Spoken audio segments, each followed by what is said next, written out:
네, 그럼 저희가 8장까지 제가 좀 정리 좀 해봤고요. 마지막으로 나머지 부분 한번 볼게요. 그래서 이쪽에 먼저 반송 설비부터 볼 건데, 제 생각에 반송 설비는 여기 되게 잘 나와 있어요. 특히 뭐 배치 방법이나 아니면은 그 용량 계산하는 거는 여기 거 그대로 나왔던 것 같아요. 그래서 그쪽은 좀 중요하게 보시고 이렇게 좀 한번 볼게요. 엘리베이터 설계에서 세 개로 중요한 게 있죠. 그래서 이거는 아마 아실 건데 설치 대수 결정하는 플로우가 있거든요. 그래서 이거는 제가 여기에 뭐 서술식으로 나와 있는데 쭉 그거보다는 제가 따로 정리한 플로우를 한번 보여드리고 좀 간단하게 자기만의 좀 내용으로 정리하는 게 필요할 것 같아요. 그리고 이 운영 계획은 여기 되게 잘 나와 있어요. 그림도 잘 나와 있고 해서 요것 저는 이건 따로 정리는 못했는데 이거 정리할 시간 계신 분들은 여기 책의 내용만 정리해도 될 것 같아요. 그리고 요 전원설비 계획해서 요 계산하는 것도 뭐 계산하는 내용도 쭉쭉 나오는데 이게 제가 기억에 제 시험 칠 때도 여기 각각 계산하는 것들이 소 제목으로 해서 25점짜리로 나왔어요. 그래서 여기 내용만 정리하셔도 되게 유리하실 것 같아요. 그 에스컬레이터도 잘 나와 있는데 저는 개인적으로 시간도 없고 해서 제가 시험 치는 동안에 에스컬레이터 한 번 나왔었나? 거의 안 나왔던 것 같아요. 그래서 근데 내용은 되게 많거든요. 그래서 제 생각엔 요거는 안 하는 게 좋을 것 같아요. 뭐, 그 정리하실 분들은 되게, 여기 내용 되게 잘 나와 있어요, 진짜. 그래서 여기 내용만 정리해도 되는데, 이것까지 하기엔 좀 힘이 들 것 같아요.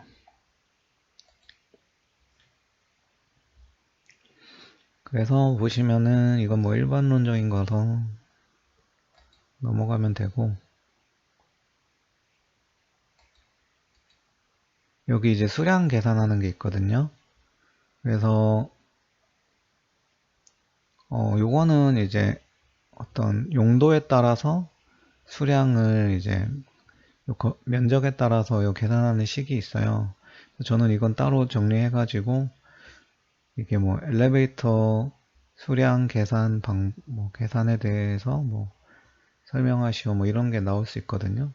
그러면 요런 이제 건축물 용도별로 정할 수도 있고 그 다음에 요 밑에는 이제 직접 계산하는 방법이 있거든요. 이 플로우로 하는 방법 이 두 가지 정도 쓰면 되니까 요거는 한번 보면 좋을 것 같아요. 네, 그래서 이거는 제가 따로 이렇게 설치 대수에 대해서 이렇게 좀 정리를 한 건데, 그, 이렇게 서술된 내용들을 좀 자기만의 좀 간단화 시키는 게 필요한 것 같아요. 그래서 엘리베이터 같은 경우에는 이제 수송 인원을 구하고, 그 다음에 이제 요 이용 인원수를 해서 이제 요 개수를 구하는 거예요. 해서 이렇게 하는 거고, 보시면은 이제 수송 인원수는 그 건축물의 바닥 면적을 기준으로 해서 이제 어, 정원을 산출하는 거죠. 그래서 적재 하중을 이제 인당 65kg로 보고 이제 정원을 산출하는 거예요. 근데 그 정원에 대해서 이제 요 평균 일주 시간이란 게 있죠. 해서 그 아까 건축전기 설계 기준에 잘 나와 있어요. 요 평균 일주 시간도 따로 문제 나오니까 정리하셔야 되고 그래서 뭐 주행하는 시간, 도어 열리는 시간, 승객들 왔다 갔다 하는 시간, 그리고 이제 손실 시간이라고 해서 요거 세 개를 구하면 이제 실제로 수송해야 되는 인원이 나와요. 5분간. 한 대당 이제 5분간 이제 이만큼의 인원을 수송해야 된다.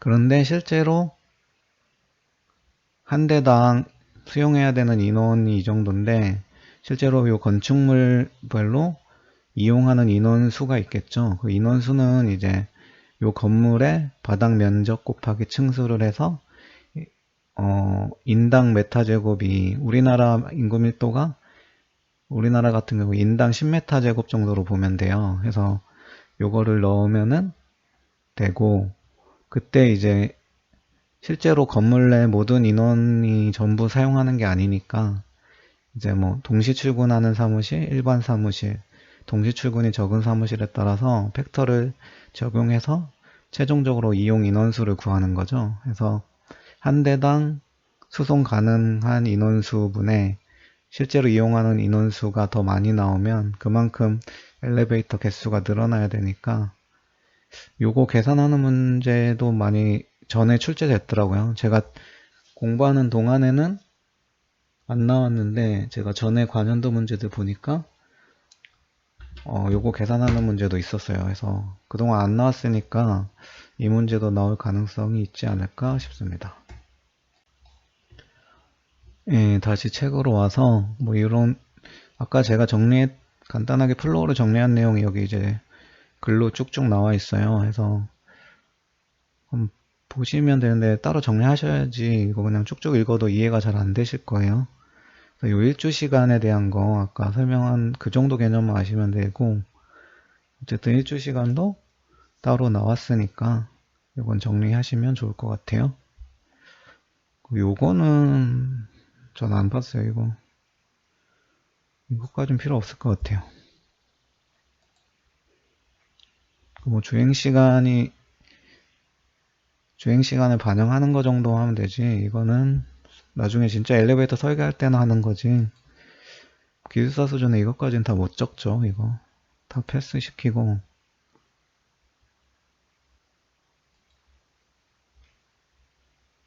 그냥 평균 일주 시간에 이제 뭐 운행 시간이랑 승객 출입 시간, 문 개폐 시간 그리고 이제 손실 시간은 도어 개폐 시간이랑 승객 출입 시간 합한 거에 뭐 10% 정도 이렇게 적용한다. 이 정도만 하시면 돼요. 평균 일주 시간 가지고 25점짜리로는 안 나오겠죠. 25점이면 이거 다 적긴 해야 되는데 실제로 10점짜리로밖에 안 나오니까 그 정도만 하면 될 것 같아요. 여기 뭐 서비스층 분할부터 해가지고 쭉 나오는데 이 엘리베이터 배치는 이것도 가끔 나왔던 것 같아요. 제 시험 칠 때 동안 안 나왔으니까 나올 주기는 된 것 같아요. 근데 저 관연도 보면 이거 나왔었거든요. 그래서 이런 그림 같은 거는 하면 좋죠. 이런 거 되게 잘 나와 있어요. 그림 같은 게 뭐 군별 배치 이런 거는 문제 나올 수 있으니까 그 정도로 보시면 될 것 같고 그리고 요 전력 설비 용량 계산은 좀 나왔어요. 이게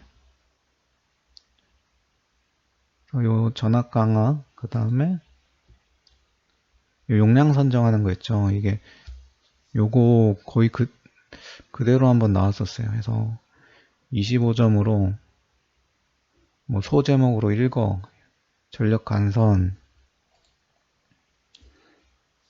그 다음 전압 강화 차단기 해서 이거 그대로도 한번 나왔었으니까 요 용량 계산은 좀 여기 거 정리하시면 거의 이런 거는 다른 사람들도 잘 못 적는 내용이니까 좀 기본서 같은 거 어느 정도 정리되신 분들은 좀 플러스 알파 차별화로 정리해 두시면 좋을 것 같아요.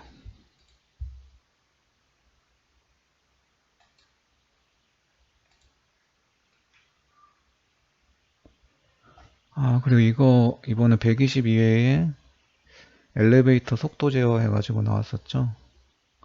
요 내용은 너무 약하고 그 엘리베이터 속도 제어 따로 뭐 기본서에도 정리됐을 것 같은데 그 인버터 이용하는 거 요즘엔 다 거의 이거 사용하죠. 인버터로 VVVF 제어하는 거 그 예전 방식 해가지고 이제 직류 발전기 이용해서 하는 방식 MG 방식이랑 뭐 이런 거 있어요. 해서 122에는 이제 유도전동기 속도 제어를 물어보면서 엘리베이터랑 연관시켜서 물어봤죠. 그래서 저는 이제 엘리베이터 속도 제어에 대해서는 경험은 없었지만 이런 인버터 속도 제어를 그냥 주 내용으로 써서 썼었어요. 근데 점수 생각보다 잘 나왔던 것 같아요. 그래서 요 엘리베이터 속도 제어도 좀 정리해 두시면 좋고, 특히 엘리베이터 속도 제어 같은 경우에는 회생 제동도 같이 좀 정리하시면 좋을 것 같아요. 그리고 에스컬레이터는 일단 저는 패스했어요. 한번 보실 분들은 쭉쭉 보시면 진짜 자세히 나와 있거든요. 그래서 근데 개인적으로는 이것까지 정리하기엔 시간도 없고 양이 많아질 것 같습니다. 네, 그럼 10장 한번 보실게요. 10장도 이게 제어인데 요게 최근에 좀 나왔어요. 특히 통합 제어 시스템 해가지고 이게 이쪽에 나왔었어요. 그래서 이쪽도 좀 통합 제어, 통합 자동 제어 설비 이거 있잖아요. 이거 최근에 한 두 번 계속 나왔던 것 같아요. 한 번은 10점, 한 번은 25점 이렇게 나왔던 것 같은데 여기 내용이 되게 잘 돼 있어요. 이게 제어 설비가 너무 깊숙하게 들어가면 되게 내용이 많은데 그렇게 정리하지 마시고 어쨌든 답안으로 2장 반, 3장 쓰는 거니까 여기 내용 정리하시면 좋을 것 같아요. 요 통합 자동 제어 설비는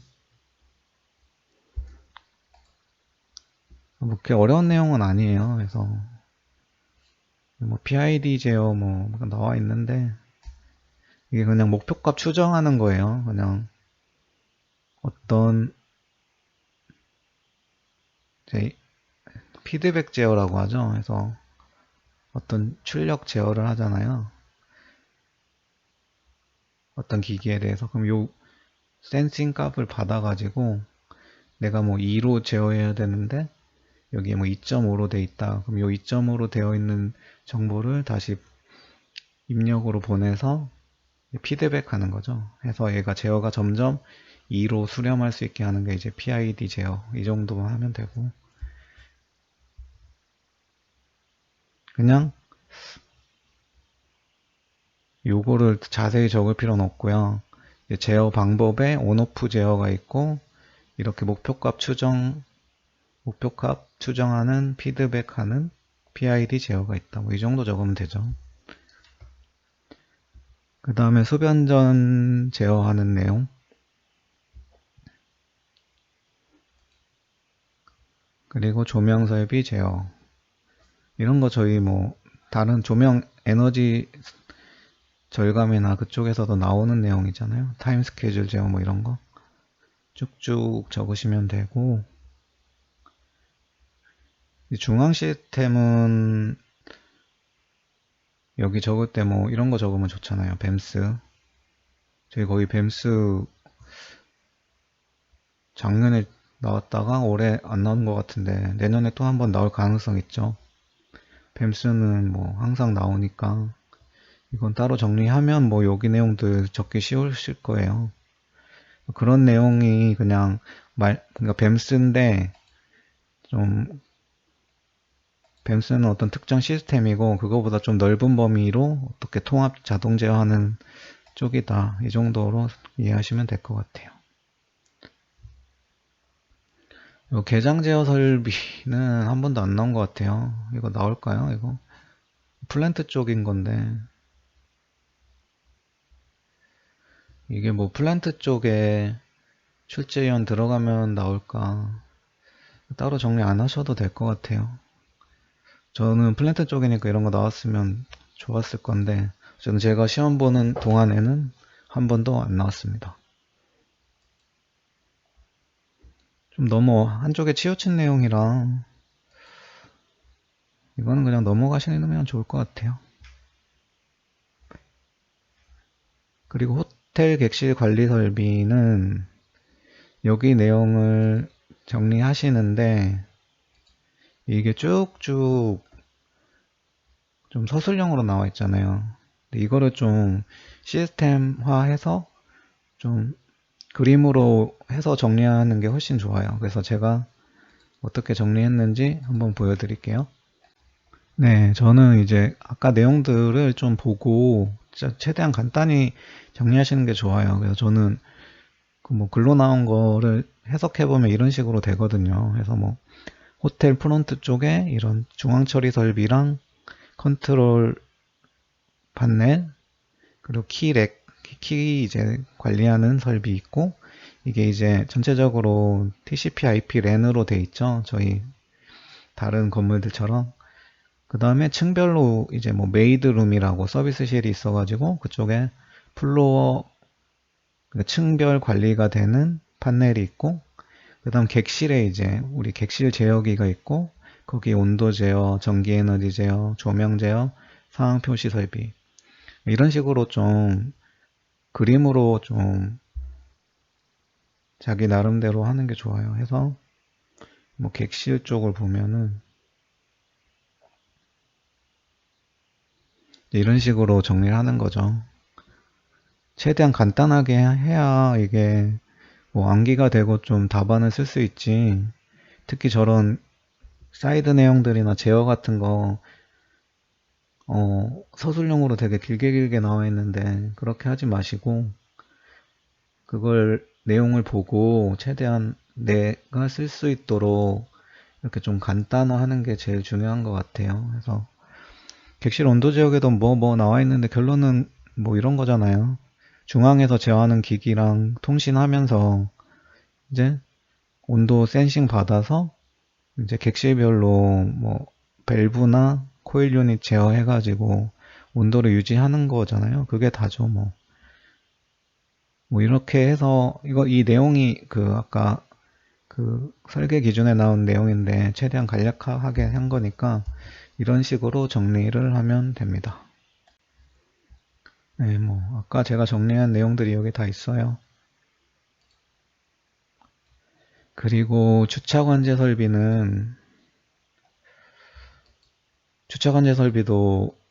이게 한 2년에 한 번은 나오는 것 같아요.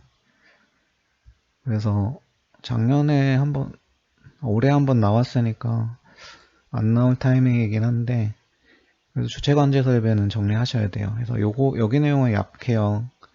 이거 플러스 알파로 해서 그 인터넷이나 이런 데 검색하면 그림이랑 되게 잘 나와 있으니까 해서 최대한 그림 같은 걸로 정리하시는 게 좋을 것 같아요.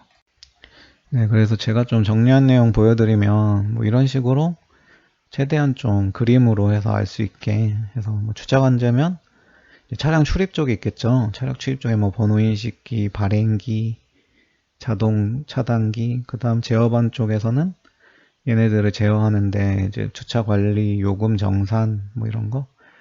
그리고 이제 차량 관제 설비라고 이제 주차장으로 들어와 가지고 이 차량을 안내하고 관리하는 시스템이죠. 그래서 유도등, 신호등, 요 차량 검출 장치도 좀 있죠. 요거 코일 방식, 뭐 센서 방식 이런 거 요렇게 해가지고 좀 정리하면 좋고,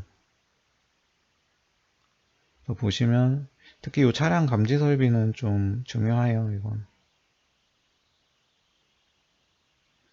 그래서 요렇게 우리 루프 코일 방식이라고 차량 그 주차하는데 밑에다가 저희 코일 깔아가지고 이제 코일이, 그러니까 차량이 들어왔을 때랑 차량이 없을 때 요 자속이랑 차량이 있을 때 자속이 달라지죠. 그래서 그때 요 차이를 이용해서 감지하는 게 이제 루프 코일 감지기고, 요 루프 코일 감지기는 좀 몇 번 나왔던 것 같아요. 그래서 이런 거 원리랑 설치해야 되는 거, 설치하는 시공 방법 이런 거 인터넷에 루프 코일 치면 나오니까 이걸로 좀 외우면 좀 이렇게 그림으로 무조건 저는 아무튼 그림으로 좀 하려고 했어요. 그래서 그림으로 좀 하려고 이렇게 하시다 보면 그게 공부가 다 돼요. 그래서 뭐 적외선 빔 검출 방식은 아까 뭐 루프 코일 하는 거 없이 이제 그냥 센서 다는 거죠. 발광, 수광 소자 해가지고. 근데 이런 거는 요 적외선이 왔다 갔다 해야 되는데 이제 외부에는 좀 직사광선이나 먼지 같은 게 있어서 이게 감이 안 좋아질 수가 있어요. 그런 경우에 오동작 가능성이 있다. 뭐 이런 내용 정리하면 될 것 같습니다. 다시 책으로 오면 주차관제 설비는 그렇게 하시면 돼요.